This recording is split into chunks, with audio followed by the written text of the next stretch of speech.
Republika. Co prawda jestem na urlopie, ale są ważne momenty, w których Telewizja Republika jest we wszystkich sprawach międzynarodowych. It's holiday time, but some significant stuff are going on in Poland as we have our great friends and guests here in Telewizja Republika. Mercedes Schlapp, Matt Schlapp, welcome back to Poland on this very special occasion. Mercy, Matt, you were a part of an official delegation of President Donald Trump to Poland to the inauguration of Karol Nawrocki, and we talked on the occasion of inauguration of Donald J. Trump in the beginning of this year. And you, Mercy, was present on our meeting over there in Washington. What a great moment for our both great states. What a great moment, truly, and what an honor to be here in Poland, to be in the studio in Republika. We've worked and developed this incredible partnership at CPAC and with your network, which I think is so critical in delivering the news, the real news, to the Polish people. And you start to realize that your country's not alone, that America and President Trump has great respect for the newly elected president, and also understands the importance of this alliance, the transatlantic alliance that we have seen, because Poland, I believe, is one of the centers, one of the critical pillars of Europe to make sure that we stay strong in fighting communism, in fighting for freedom, and what President Nawrocki talked about yesterday in his swearing-in ceremony, in the swearing-in ceremony, basically talking about legal security, national security, economic security, and the success he wants to create here in Poland.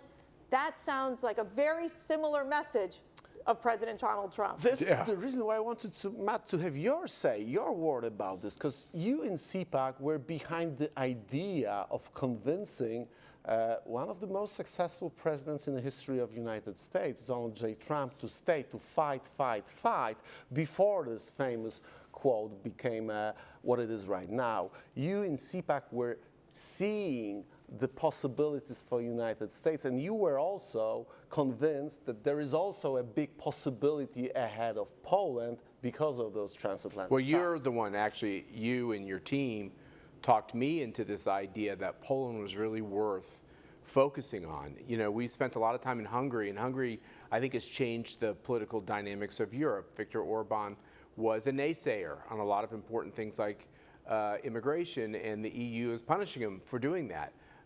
Initially he was kind of like this, nobody really understood him in America, and then over time they saw, oh, this is called courage. And I think what we're going to see with President Nawrocki is courage, boldness, sometimes doing things that the rest of the European leaders say, oh, we can't do that, we can't get away with that. We have to talk about these things so that everyone will like us. And Poland has been a country in the past that stood up and did very courageous things, and the whole world watched them. The reason why America loves Poland so much, and I know it's long-standing, but in recent years, the reason why Americans love Poland so much is because how you stood up to communism. They just thought that was the greatest example of raw courage, and they saw that personified in Pope John Paul II.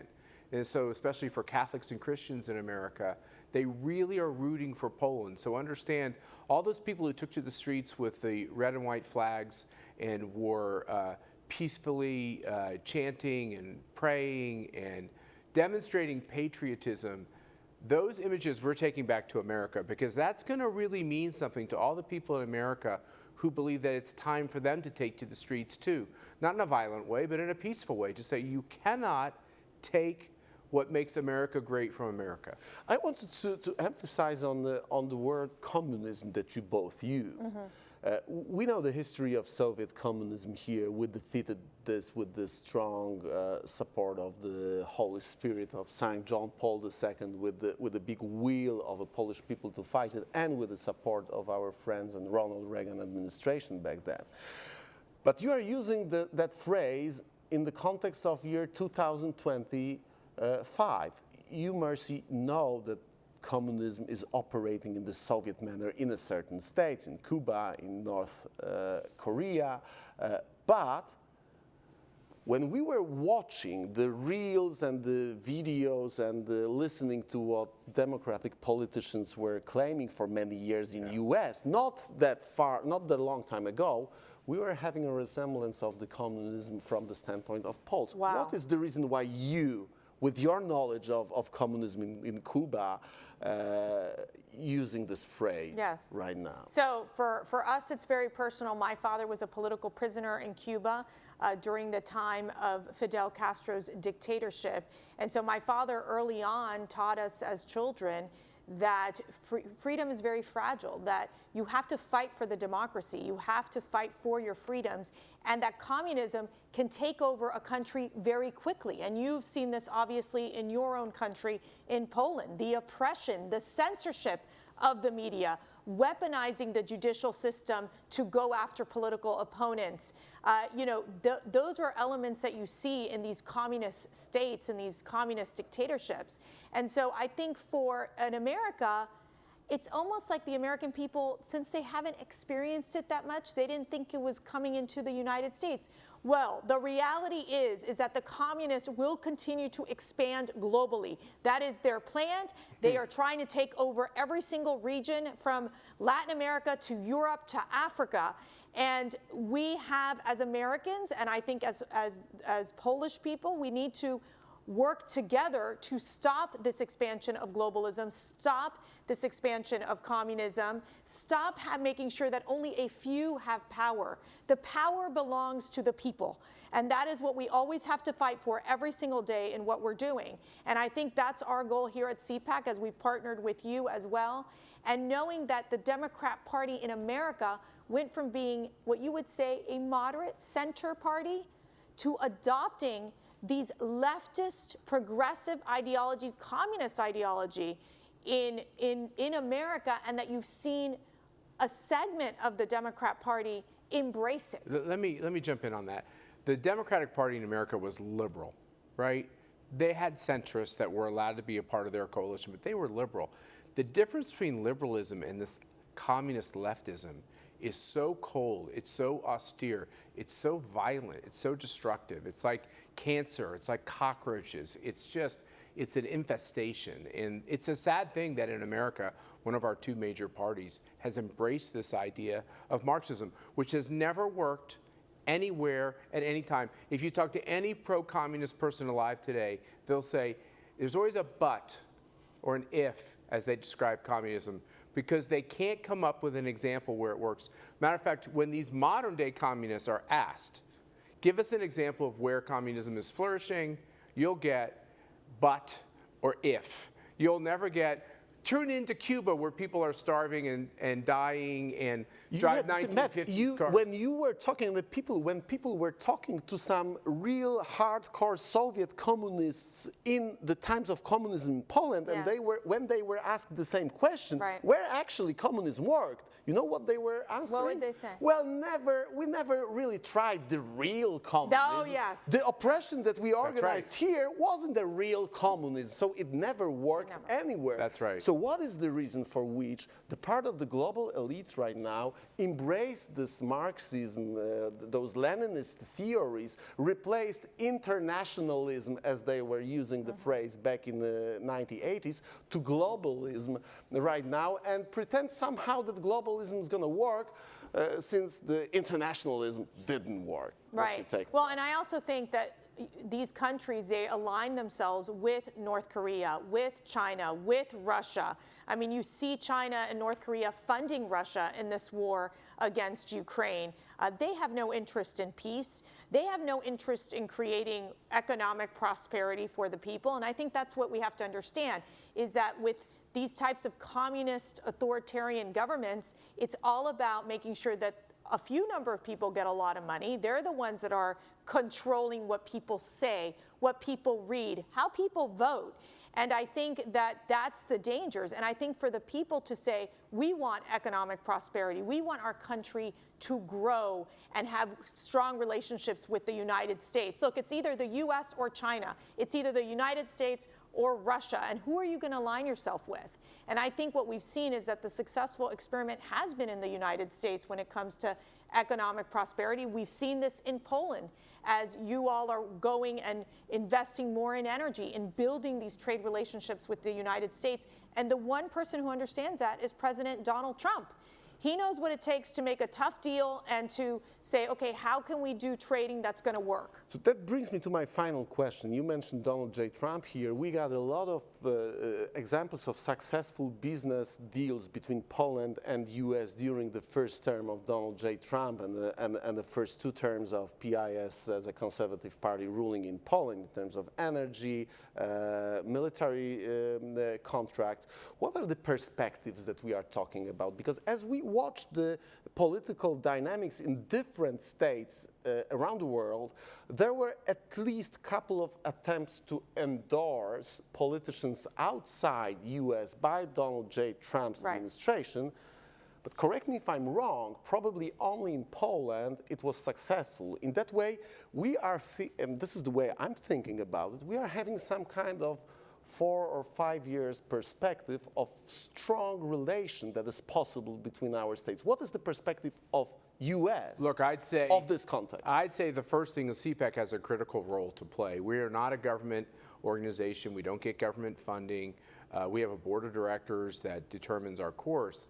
But what we have been able to do, and let me use Poland as an example, to work directly with you, with your team, with Polish supporters who we have, and we thought there was a moment. And you don't get a lot of moments in life, but Poland had a moment where everything was coming together and Trump policies seemed popular all over the world, but here in Poland too, you had the same problems. When I heard the president's inaugural address there, what Mercy and I were lucky enough to be in the parliament, you know, you could have heard an American politician give a similar speech. This is the thing, we're all fighting the same evils. We're all pushing back. And the left has no policies, right? They really don't. They've all failed. I mean, the policies that they had have really failed at the ballot boxes. So, you know, President Nawrocki might be the one example you can say where it all came together.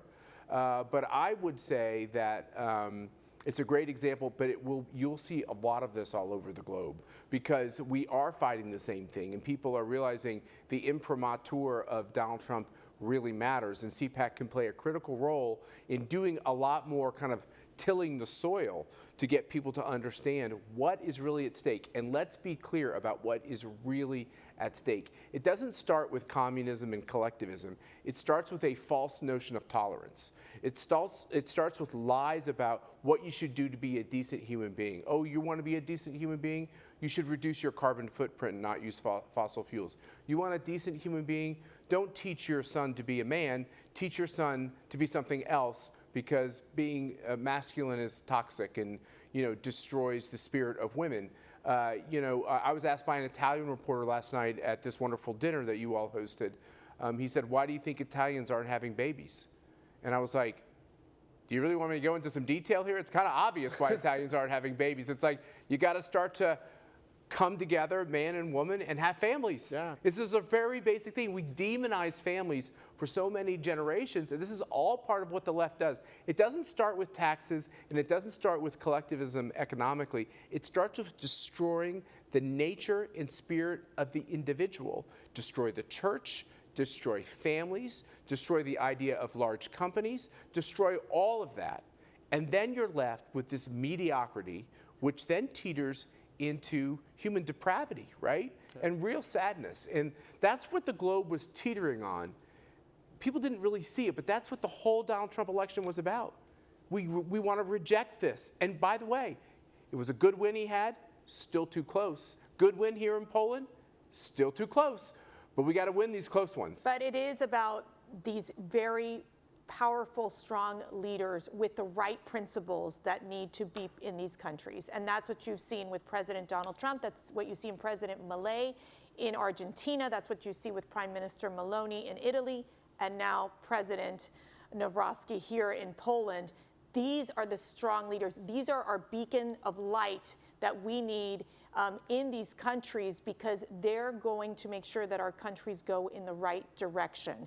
But it's going to take a lot of work, and you have to stay vigilant and work every single day. It's not like you win and you say, okay, we're going to take a break. There is no break. Only in television you can take a break, but that's about it. There are no breaks No in breaks. television. Stay tuned. Stay with Telewizja Republika. Mercedes Schlapp, Matt Schlapp, thank you very much. See you again pretty soon, hopefully, on Telewizja Republika here in Warsaw or in Washington or anywhere else. CPAC is not going to take place in Washington next year, is it? Dallas. Dallas. The big D. Are you going to join us? Of course, of course we are going to be there. Thank you very much, Mercy. Thank you very much, Matt. Thank you very much, ladies and gentlemen. Szanowni Państwo, bardzo dziękuję za to spotkanie. Tak, my spotykamy się za parę tygodni. To jest Telewizja Republika, to jest Dom Wolnego Słowa. Proszę zostać z nami.